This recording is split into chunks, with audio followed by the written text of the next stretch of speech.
Agora sim, boa noite, Palavra Viva Church. Quem está feliz com Jesus, dá um glória a Deus bem alto. Vamos, faça barulho para Jesus. Pode sentar. Valeu, time.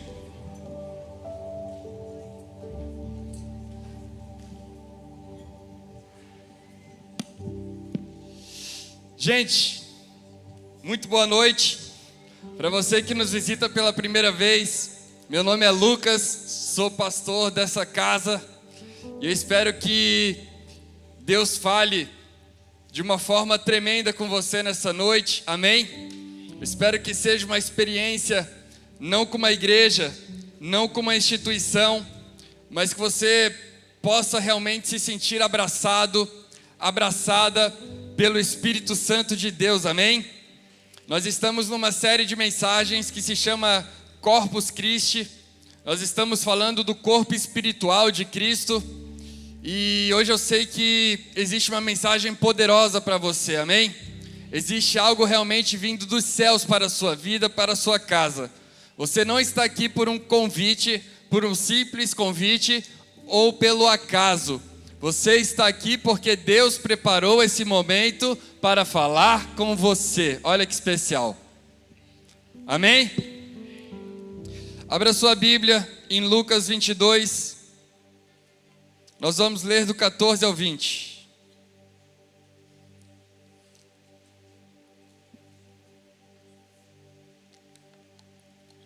E a palavra de Deus vai dizer o seguinte, Lucas 22, 14.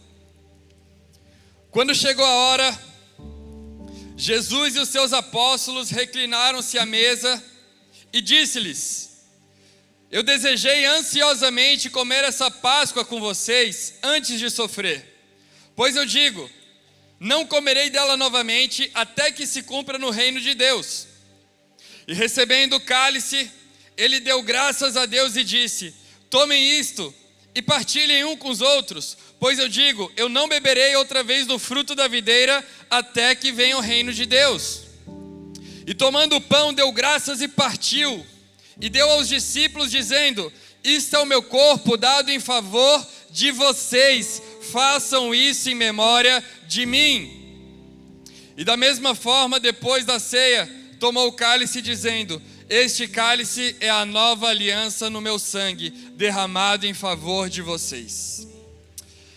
Espírito Santo de Deus, mais uma vez nós estamos aqui reunidos, Pai, não como um ritual de domingo, não como uma programação de domingo, mas convictos de que existe aqui uma palavra rema, uma palavra revelada, uma palavra que é a verdade estabelecida por Ti, Deus. E nós cremos que essa palavra, nessa noite, vai atingir o coração e a mente deste que me ouve, Pai. E nós só te pedimos uma coisa, meu Deus, que de forma alguma eu atrapalhe o mover que Teu Espírito tem para fazer aqui nesse lugar. Que de forma alguma o meu conhecimento, o meu orgulho, a minha vaidade, ela seja exaltada aqui nesse púlpito, nesse altar.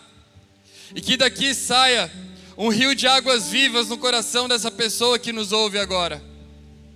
Eu te peço, Espírito Santo, fala com cada um aqui nessa noite. Em nome de Jesus. Amém. Então, gente, no domingo passado nós tivemos aqui uma mensagem com o pastor Gessé, né? E foi fogo de Deus, eu assisti na minha casa. E nós falamos do corpo preparado. A primeira mensagem foi o corpo preparado. Essa mensagem de hoje é o corpo entregue. Então nós falamos na semana passada sobre o verbo que se fez carne, sobre um Cristo que assumiu a humanidade, né? De certa forma, para obedecer aonde nós falhamos. Teve uma troca de músicos, estava o Gui ali, daqui a pouco já está outro. Mas o que nós precisamos entender com toda essa situação é que a cruz não foi um acidente. Diga, a cruz não foi um acidente. A cruz foi uma escolha consciente do nosso Senhor Jesus. A cruz foi uma atitude espontânea. Cristo não foi uma vítima indefesa de soldados, de homens que queriam matá-lo. Por isso que ele diz: eu entrego a minha vida em favor de vocês. Veja que mesmo na ceia, antes na mesa, ele já tinha essa perspectiva, ele já tinha de certa forma essa fala: eu estou entregando o meu corpo para vocês de uma forma espontânea. Acabou a pilha aí do teclado? Esse daí é aquele da estrela. Tem que botar pilha AA. Mas eu quero que você esteja aqui comigo nessa mensagem, porque hoje nós vamos falar do corpo entregue. Então, o que você precisa ter na consciência é que a mesa, coloca aqui a mesa explica a cruz. Não tem como você ser um cristão, não tem como você praticar o cristianismo, não tem como você viver o cristianismo se você não entende a cruz de Jesus. Amém? A cruz é o que dá sentido à nossa fé.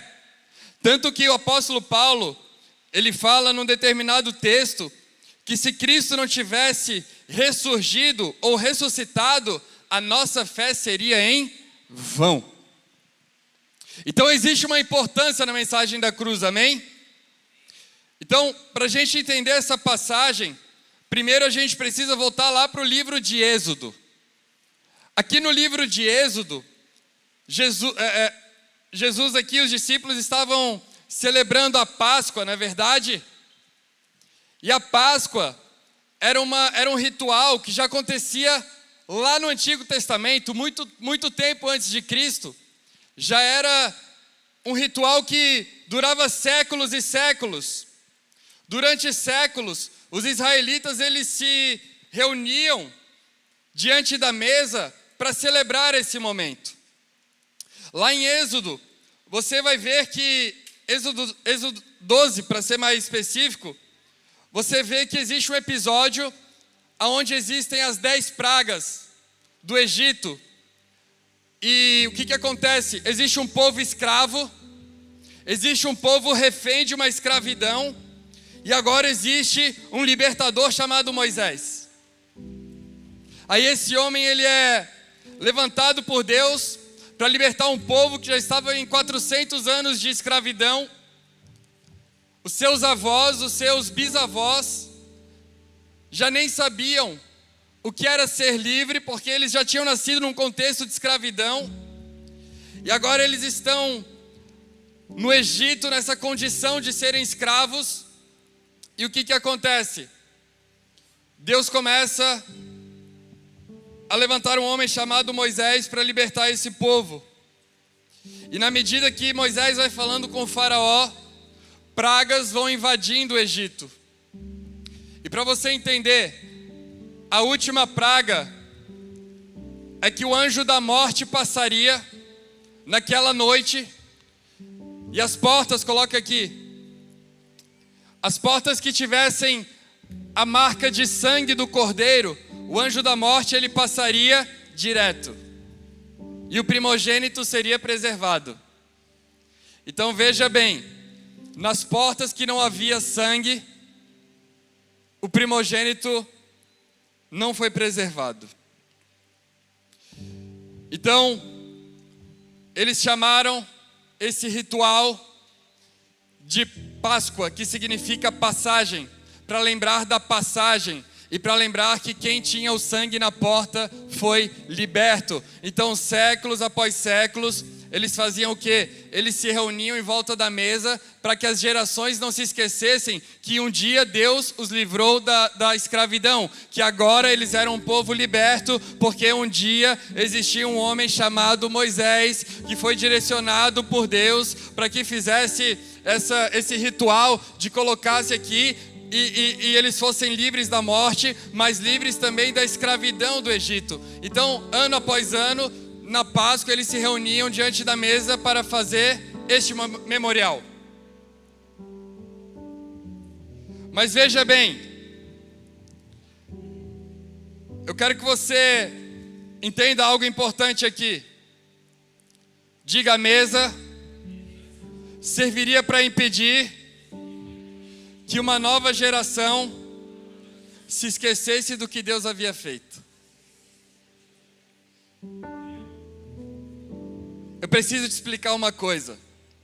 Para você que é novo convertido, para você que está vindo as primeiras vezes na igreja, para você que às vezes não tem uma profundidade teológica, bíblica tão grande. Existem duas coisas na Bíblia: a antiga aliança e a nova aliança. Aí Cristo aqui nesse texto, ele está falando sobre uma nova aliança. O que acontece? No Antigo Testamento, na velha aliança, é a aliança que Deus fez com Moisés. E essa aliança, ela era uma sombra do que haveria de vir, que é Cristo. Então o que acontece? Todos os rituais que eram feitos dentro dessa aliança, a maioria era uma figura de Cristo. Exemplo: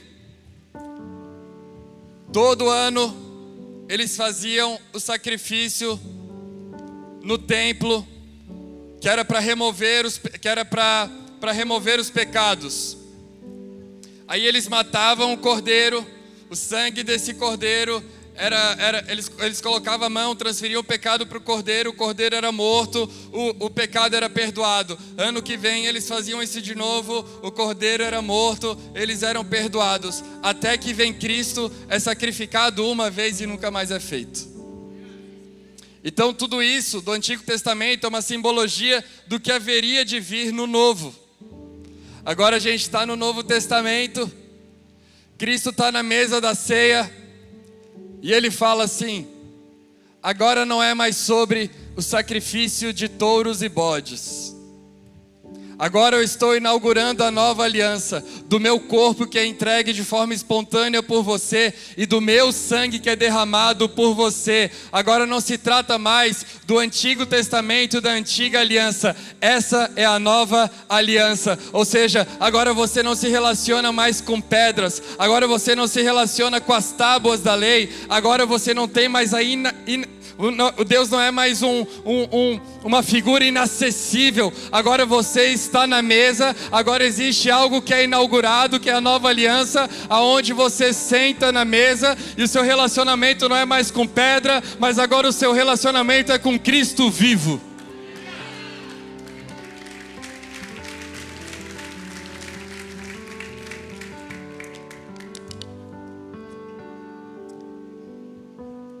Então Cristo, Ele inaugura um novo tempo, uma nova aliança. Não mais da lei, mas agora do Espírito. Amém? Então, o Êxodo não é apenas um livro de história sobre pessoas saindo geograficamente do Egito, mas é uma sombra, é uma figura do que aconteceria lá na frente através de Jesus. Que um dia o Cristo viria e libertaria o povo da escravidão, do pecado, do diabo e da morte. Era isso que Cristo estava falando ali naquela mesa. A partir de agora vocês estão sobre essa aliança. O polo ativo não são mais vocês. Não é o homem tentando agradar a Deus, não é o homem tentando alcançar a Deus, mas é um Cristo que se fez homem, que se assentou, que sofreu, que passou por dores e que se entregou em nosso favor. Eu gosto muito desse livro de Lucas, sabe? Esse livro de Lucas, ele é muito poderoso. Porque diz que, se você vai lendo a história, você vai vendo que quando Jesus ele se colocou à mesa, ele fala uma frase muito interessante que eu fiquei imaginando como. Eu quero te lembrar quem estava nessa mesa. Nessa mesa estava o traidor. Nessa mesa estava o homem que havia vendido seu amigo. Nessa mesa estava o homem que beijou Jesus no rosto e depois, sem pudor, vendeu ele por 30 moedas de prata. Nessa mesa estava Pedro, que negaria Jesus 3 vezes, enquanto Jesus estava indo para a cruz. Aí Jesus fala: Pedro, tu vai me negar 3 vezes. Não vou, Jesus. Vai me negar 3 vezes. E na história, quando Pedro nega Jesus 3 vezes, ele olha para Jesus e chora amargamente. Nessa mesa estavam os apóstolos, estavam os homens que andavam com Jesus, que na hora que os soldados vieram buscar Jesus, fugiram, abandonaram seu mestre. E o que mais me choca é que Jesus diz para eles: eu estava ansioso por esse momento de mesa com vocês. Eu estava ansioso para estar aqui com vocês. A lição que eu tiro disso daqui é que Jesus conhecia cada coração. É que Jesus conhecia cada pessoa. É que Jesus sabia o que se passava no coração e na cabeça de cada um que estava ali. E mesmo assim ele disse: esse é o pão, é o meu corpo, dado por vocês. E este é o cálice, é o meu sangue derramado em favor de muitos. Mesmo assim, mesmo com todas as fraquezas expostas, ele decidiu se entregar, olhar nos olhos de cada um. Isso nos ensina algo muito poderoso a respeito do Evangelho.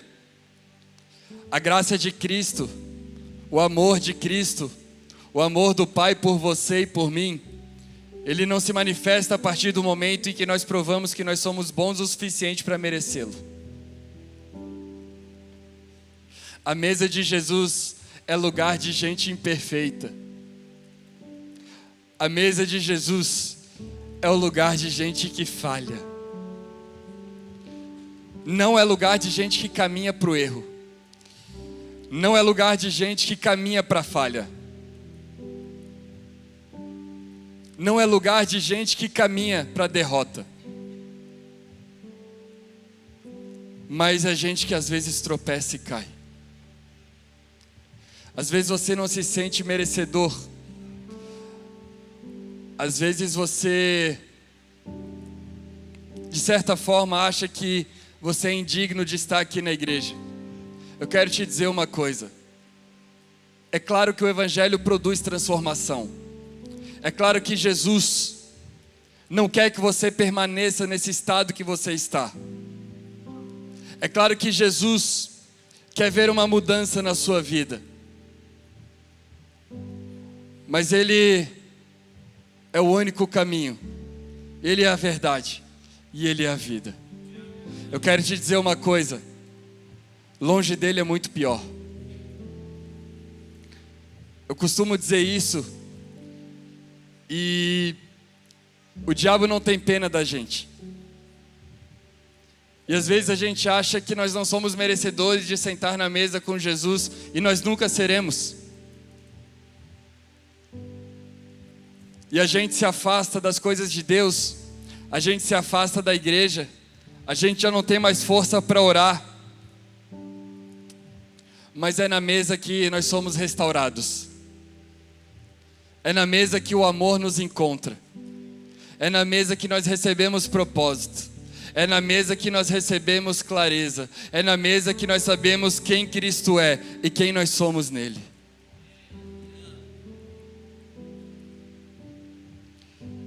Eu fico pensando, Cristo conhecia o fracasso de Pedro antes que ele fracassasse. Antes que ele fracassasse. Mas mesmo assim, ele estava disposto a morrer por Pedro. Há pessoas que acreditam que elas devem ir para a igreja, que Deus só vai recebê-las depois que eles conseguirem organizar a vida toda. Pensam que primeiro precisam vencer todos os erros, limpar toda a história, corrigir o coração, para então somente se aproximar. Eu quero te dizer, a ordem do Evangelho é diferente. Não tem uma música assim? Venha o que tem fome, venha o que tem sede, a mesa pronta, venha como estás, vida encontrarás na mesa, está pronta. Aí tem a porta aberta está, diz, vai. A porta aberta está e o perdido encontrou lá. De graça pode entrar, o Pai está a te esperar. Quão grande é esse amor que por amor nos alcançou.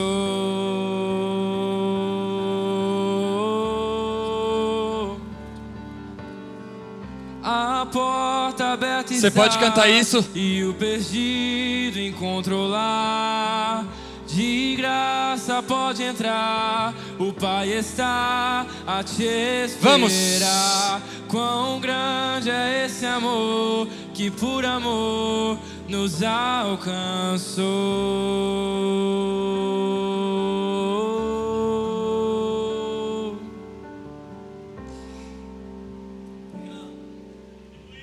Eu quero que você tenha consciente uma informação. Se o nosso problema pudesse ser resolvido com ajustes na nossa vida, o Filho de Deus não precisaria ter entregado o seu corpo.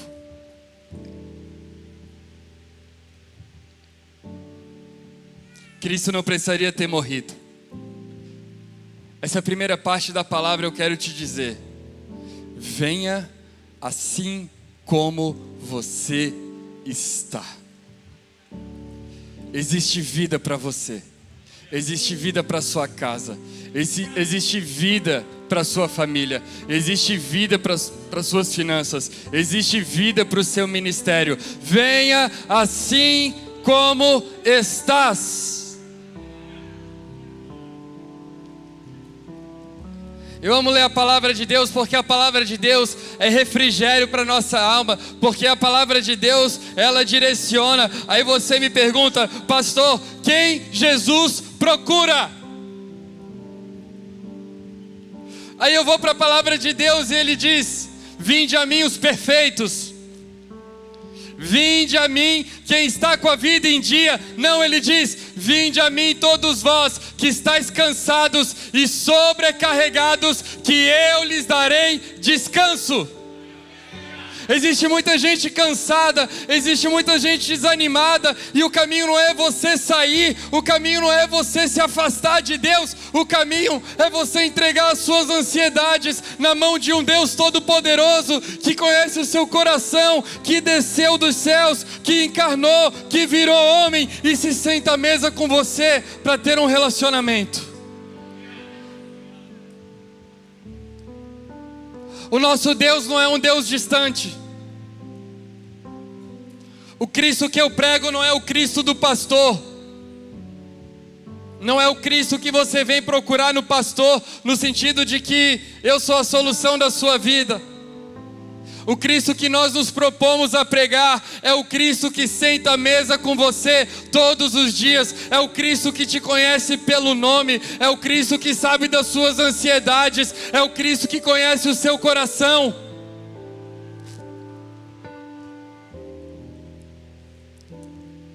A segunda coisa, quando Jesus tomou o pão, as palavras mais importantes foram: por vós.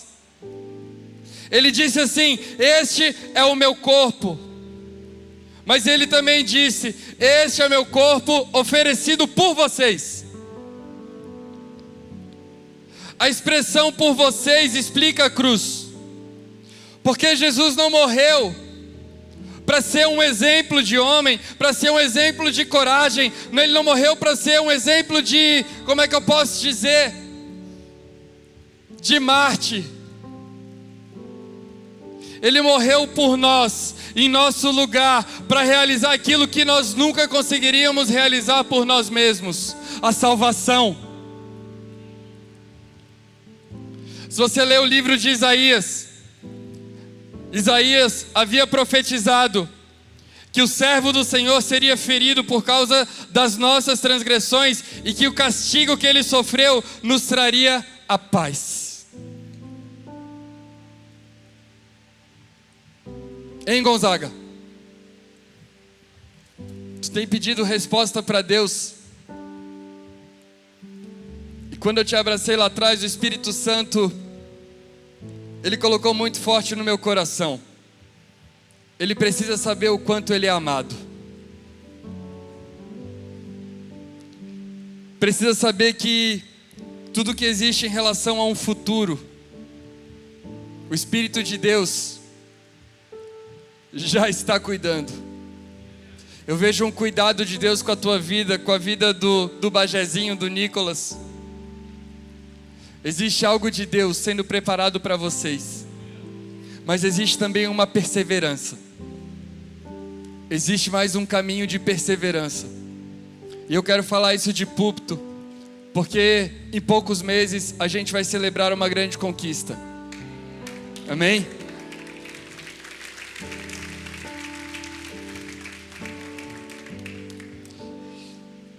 Eu não sei porquê, mas essa moça aqui, eu esqueci o nome, do lado da Fran. Mariana. Mas já fazem uns 3 cultos que o Espírito de Deus coloca algo muito forte no meu coração. E eu vejo um sofrimento muito grande no teu coração, na parte emocional. E existe uma cura para ti nessa noite aqui. Tu tem sofrido muito durante as noites. Tu tem vivido dias difíceis. Eu não sei o que tu tem passado, mas eu quero te dizer que enquanto eles estavam cantando Me Ama, essa canção era para ti, para te saber o quanto tu é amada por Deus também, para te saber que o caminho não é deixar de vir, não é deixar de tentar, mas é sentar dia após dia na mesa do Senhor e ser cuidada por um pai, não um pai que te abandonou, mas um pai de verdade. Existe restauração para a tua vida e para a tua casa aqui nesse lugar, e Deus está começando uma transformação no dia de hoje. Abraça ela, Fran. Esse abraço é do Espírito de Deus sobre a tua vida, sobre a tua casa.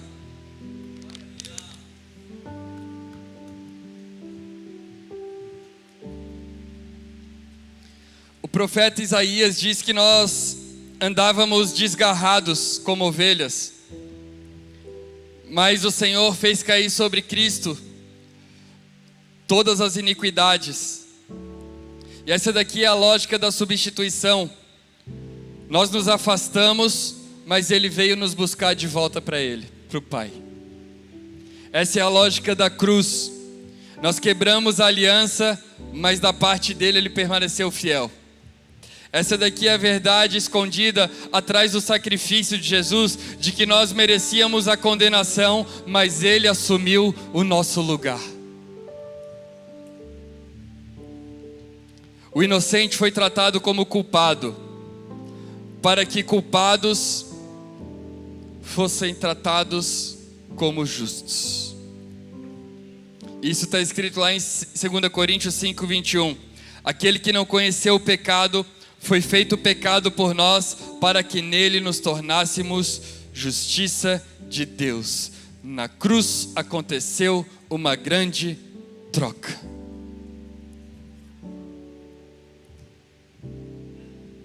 Sabe o anjo da morte que eu citei? Ele estava sobre a humanidade. E Cristo foi a nossa libertação. Cristo recebeu aquilo que era nosso, para nos conceder aquilo que era dele.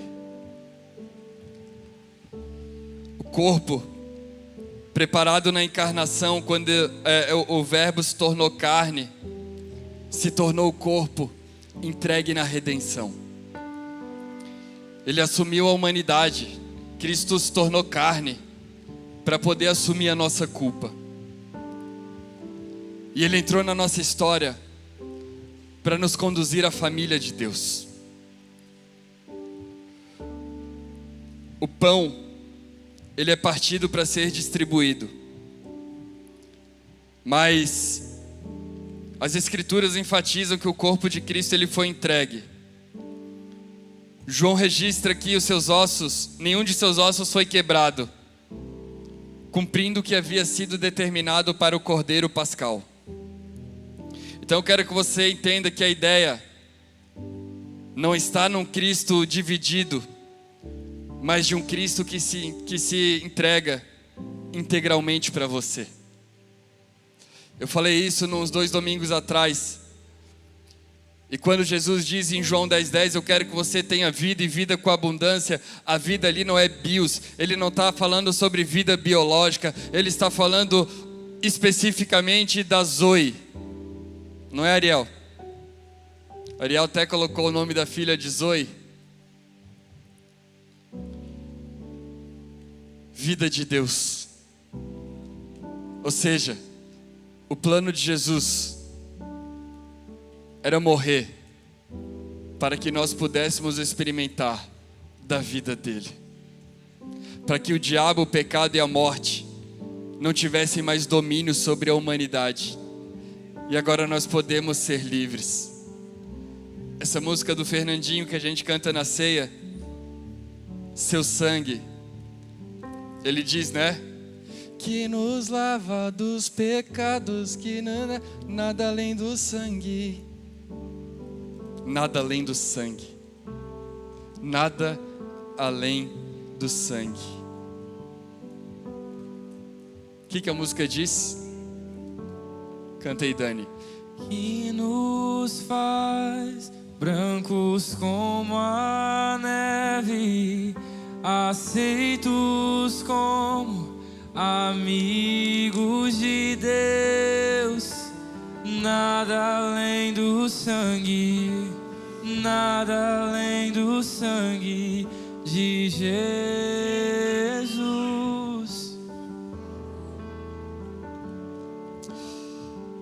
E depois de tomar o pão, Jesus ele ergue o cálice e ele declara: esse é o cálice da nova aliança.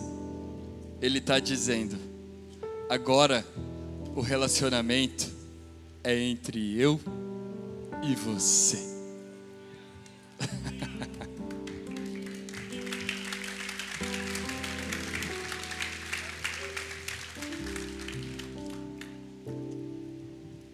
Ei, o evangelho não é ritual. Ei, o evangelho não é vir todo domingo na igreja e ouvir uma palavra. Ei, o evangelho não são regras que você segue para ser aprovado por um Deus distante. O evangelho é mesa. O evangelho é paternidade. O evangelho é adoção. O evangelho é um Deus que não queria ficar distante, que desceu e se entregou por você, para Ele ter isso daqui com você, intimidade. Cristo não se revela só no culto de domingo, mas Cristo se revela no seu íntimo. É por isso que eu falo, tenha vida com Deus. Independente de igreja, independente de placa de igreja, independente de congregação, existe vida. Deus está interessado em você. Deus não está distante de você. Sabe? Eu nasci num contexto onde Cristo era pregado, mas culturalmente existia uma ideia em torno da religião. Então existia-se um padrão a ser seguido, e por muitas vezes eu não estava dentro desse padrão que às vezes eram relacionados a usos e costumes. Então era como você deveria proceder, no sentido de como se vestir, no sentido de como ser, no sentido de... E até hoje eu enfrento algumas coisas. Às vezes eu chego assim nos rolês e os caras falam: esse daqui é pastor. Pastor? Mas é porque eles relacionam o pastor não pelo coração, mas pela forma como se veste. Mas quando Deus escolhe Davi, Ele diz para Samuel: eu vejo o coração, e é isso que eu levo em consideração. Então eu andei por fora do padrão por muito tempo, não em pecado, mas talvez do padrão que a igreja queria que eu tivesse. E muitas vezes eu fui taxado de rebelde, de não crente. Eu fiz tatuagem, a igreja era contra a tatuagem, mas eu nem estava em ministério nenhum, eu nem estava fazendo nada. Mas mesmo assim, o filho do bispo, que é rebelde. E é assim que as pessoas me enxergavam. Mas Jesus conseguiu ver de uma forma mais profunda. Ele viu o meu coração e disse: esse menino é precioso. Esse menino eu não posso deixar se perder.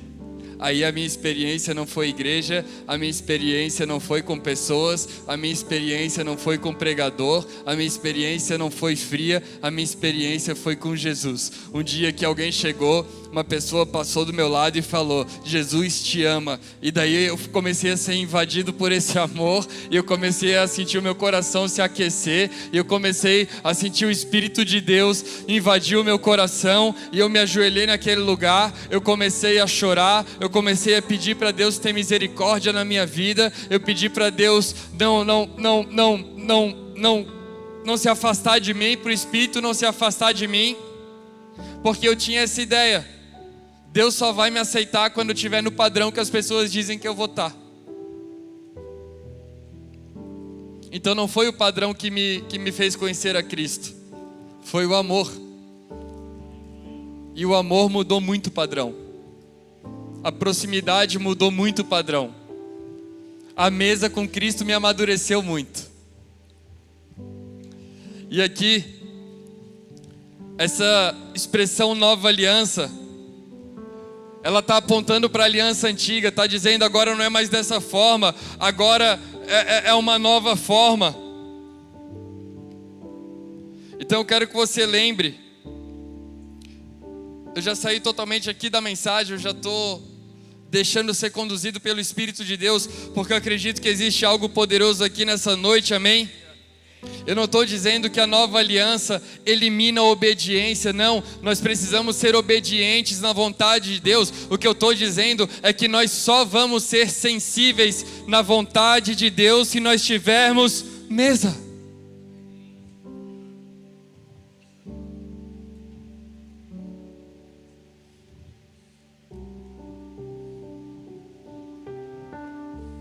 A gente só vai saber a vontade do Pai se a gente tiver proximidade. Gente, um domingo no mês não é suficiente. 4 domingos no mês também não é suficiente. A nossa devoção, a nossa entrega precisa ser uma entrega diária. Segunda-feira, o pastor Alex pregou aqui. E nós estamos fazendo toda segunda-feira um culto mais voltado para poder, para milagre, para reteté. Aí ele estava falando a respeito de uma pessoa que ele falou, quando ele falou comigo, eu senti o espírito de morte no coração dela. E eu orei, eu repreendi, e essa pessoa foi liberta. Experiência, é um homem de Deus, é um homem que está lá no piano dele, na casa dele, que ninguém está vendo, está ele, tá a família toda reunida, eles estão em oração, eles estão em constante busca, proximidade com Deus. Uma pessoa me pediu um conselho essa semana: pastor, o que eu faço?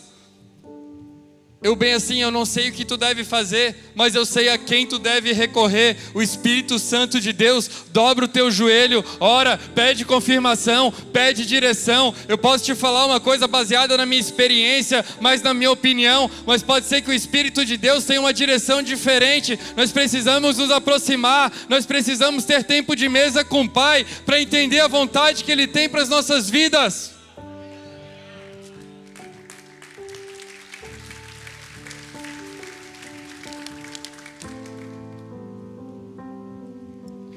Então o que nós precisamos aprender sobre o cálice é que o sangue que perdoa também inaugura uma nova vida. Deixa eu te falar uma coisa. Existe uma vida diferente em Cristo.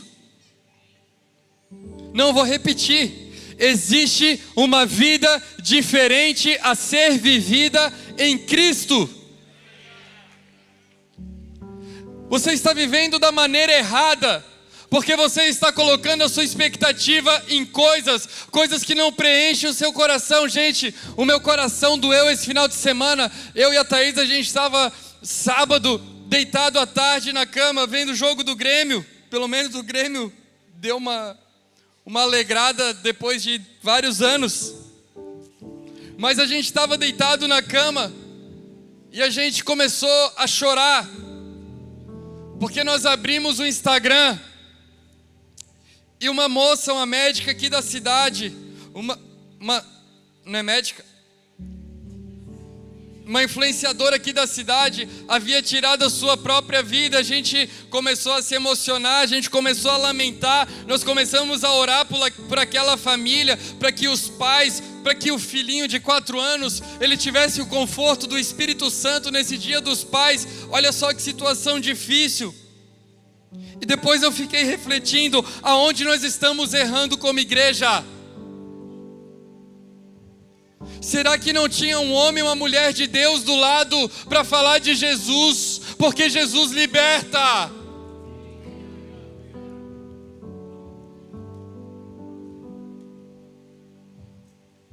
Nós somos a resposta para o mundo, porque nós somos canal do Evangelho na terra.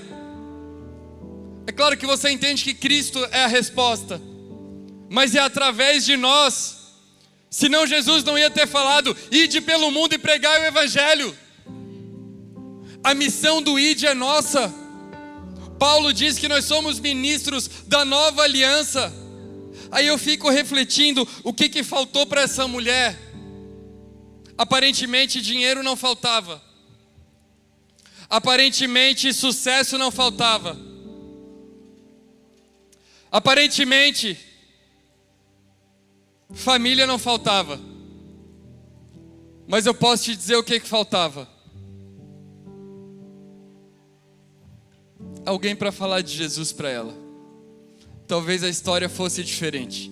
Aí eu fico refletindo, às vezes a gente fica meio triste porque as coisas dão errado em nossa vida, porque aquele 5 mil, 2 mil, 1.500 a mais ia fazer uma diferença, mas não faz diferença. Às vezes não é sobre isso. Às vezes não é sobre o contrato que fechou ou não fechou. Às vezes o nosso vazio não é de dinheiro, a gente acha que é. Aí a gente acha que se a gente tiver um emprego melhor, a gente vai ser feliz. Aí nós somos promovidos e a gente continua infeliz, porque o vazio do homem não é um vazio de coisas, é um vazio espiritual. É um vazio de alma.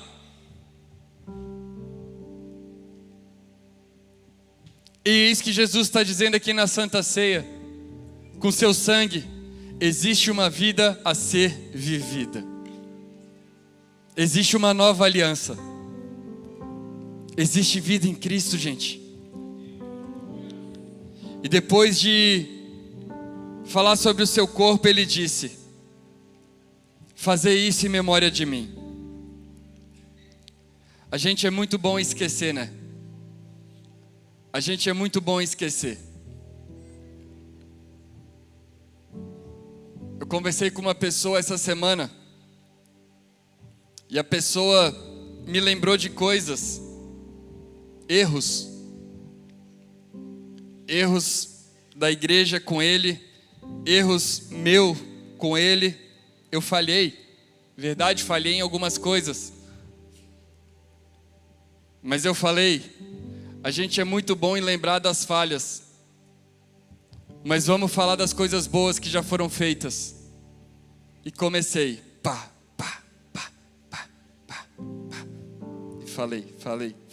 Falei. Lembra quando eu estava contigo aqui? Lembra quando tu me procurou e estava assim? Lembra quando era assim, assim, assado e a gente estava junto? Lembra quando tu veio chorar aqui no meu escritório e a gente estava junto? A gente é muito bom em esquecer das coisas boas. é um probleminha vir. Um probleminha vir, que a gente esquece de tudo que Deus fez daqui para trás.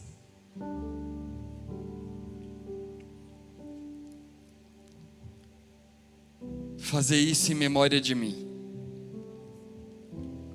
O problema do esquecimento não é deixar de ter informações.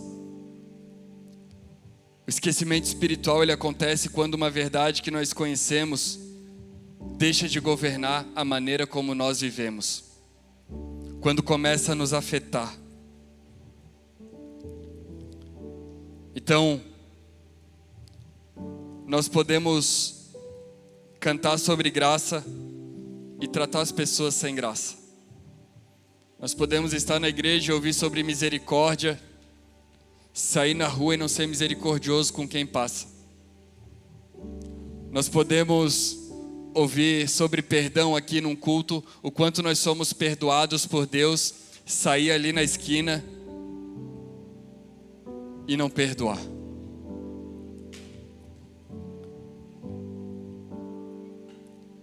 Nós precisamos trazer à memória o que nos traz esperança. Cristo está falando, fazer isso em memória de mim. Teve um tempo que eu e o pastor Gessé, a gente fez algo. A gente ceiava todos os dias. Porque era um momento de dificuldade. E no momento de dificuldade a gente é bom esquecer quem Deus é. E a gente começou a ceiar todos os dias e dizer: eu sou justiça de Deus. Eu sou aceito por Deus. Deus é com a minha vida. Fazei isso em memória de mim. O pão, o elemento pão. Esse foi o corpo que quebrou a maldição do pecado. Esse foi o sangue que foi derramado para que eu me tornasse justo.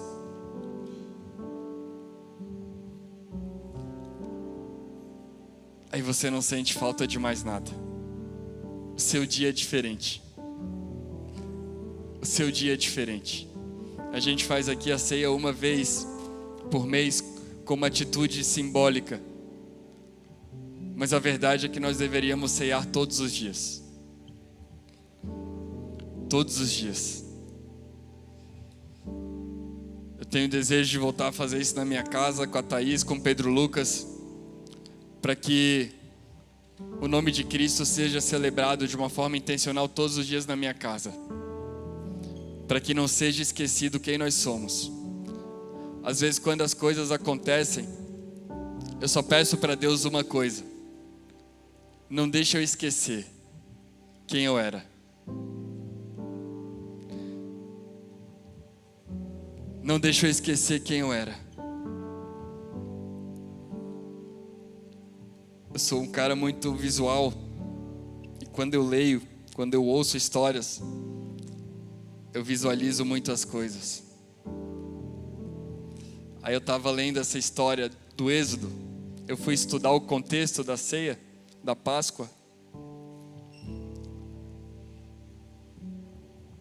E eu comecei a imaginar toda aquela escravidão que aquele povo carregava.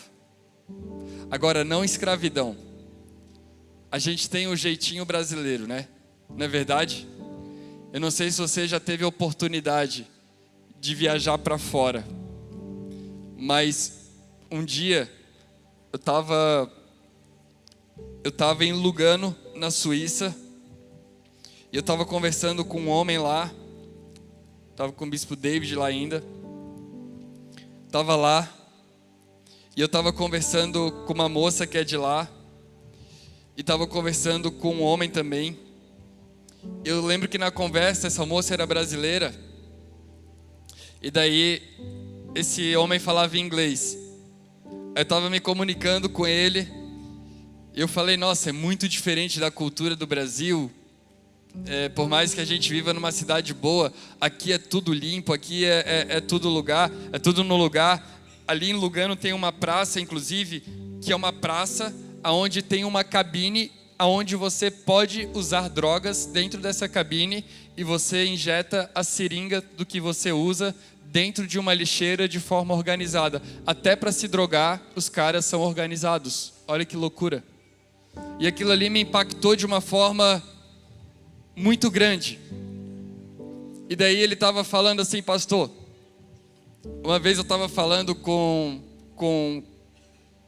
um homem de determinado país, e ele ficou chocado porque eu contei uma história para ele, que na minha rua tem uma bancada, e nessa bancada ficam várias frutas, e não tem ninguém ali.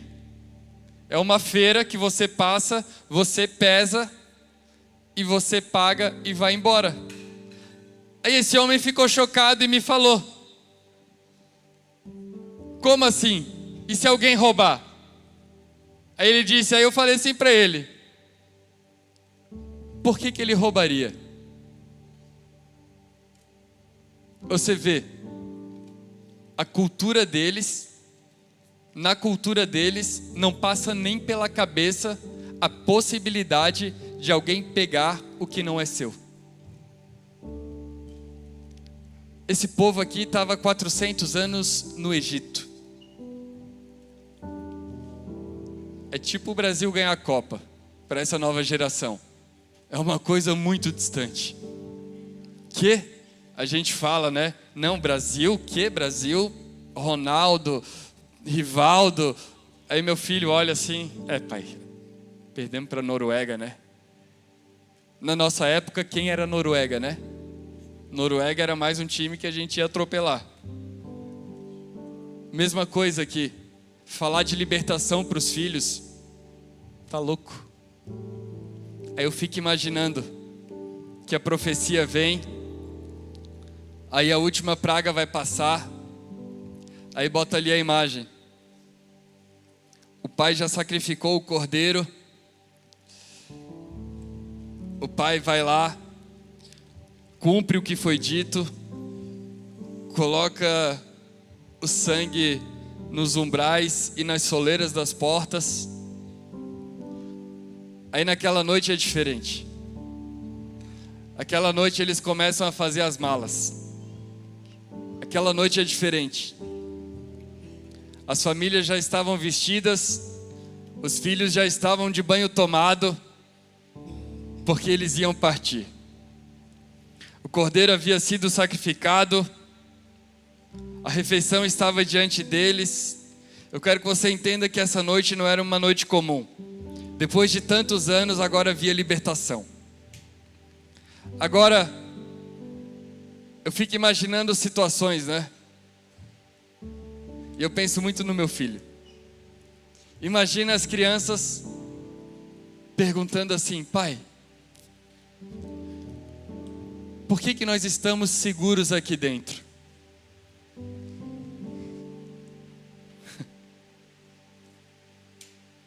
Pai, o que garante que a gente não vai ser morto?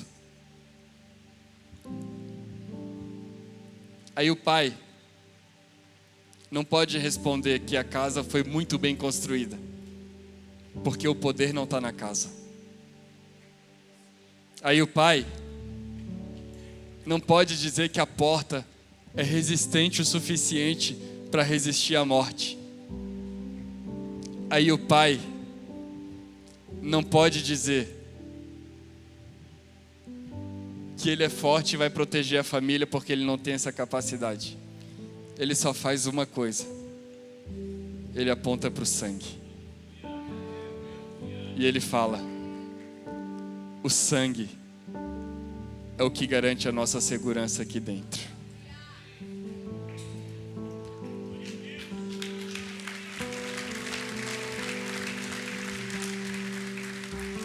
O que eu estou querendo dizer é que a nossa esperança não está no quanto a gente é preparado, no quanto a gente é capacitado, no quanto a gente é forte.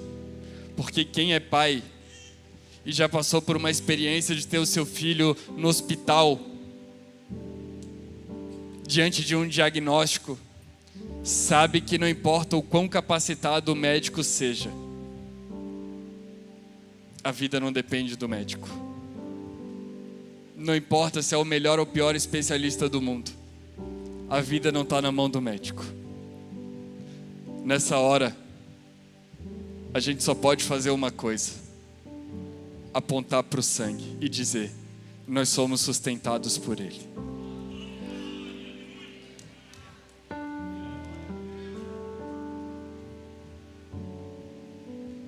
E tive essa experiência. E Jesus falou isso muito forte comigo, essa frase. Eu escrevi essa frase: a segurança estava naquilo que Deus havia providenciado e na confiança daquela palavra.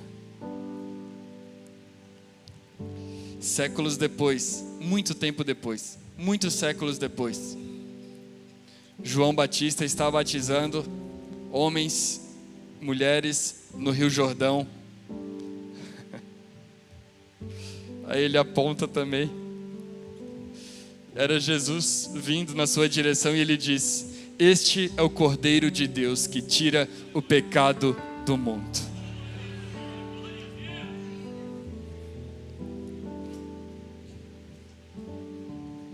Ei, sabe onde que está a sua esperança? No sangue. Sabe por que a gente pode confiar? Sangue. Existe um sangue derramado em seu favor. Hoje Jesus coloca você diante de uma verdade muito poderosa: que o corpo dele foi entregue por você. Mas você precisa aprender a crer na suficiência dele. Eu estava muito ansioso com algumas situações essa semana que demandaram muito tempo para resolver. Eu sou um cara muito tranquilo, muito em paz, mas às vezes a gente tem que ser multitarefa e fazer muitas coisas ao mesmo tempo.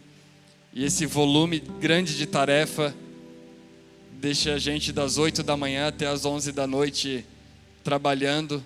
Dorme, acorda, dorme, acorda, dorme, acorda. E eu estava fazendo muitos questionamentos para Deus. Aí eu comecei a preparar essa mensagem. E eu não estava preparando a mensagem para o culto de domingo. Eu nunca preparo a mensagem para pregar no domingo. Eu sempre preparo a mensagem para ouvir a voz de Deus. Eu acho por isso que as mensagens às vezes são tão especiais. Porque não está na minha capacidade, mas está no que o Espírito fala ao meu coração. Aí, eu que estava cheio de pedidos, aprendi a colocar minha expectativa em Deus.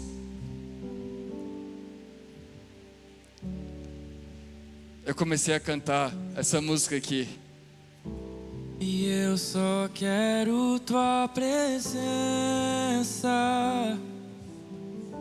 Hoje não vou te pedir nada. Só quero levantar a minha voz pra te dizer que a tua graça já me basta. E eu só quero tua presença. Hoje não vou te pedir nada. Só quero levantar a minha voz pra te dizer que a tua graça já me basta. E eu não quero mais sair daqui. Eu não quero mais sair daqui. Eu não quero mais sair daqui. Me deixa morar.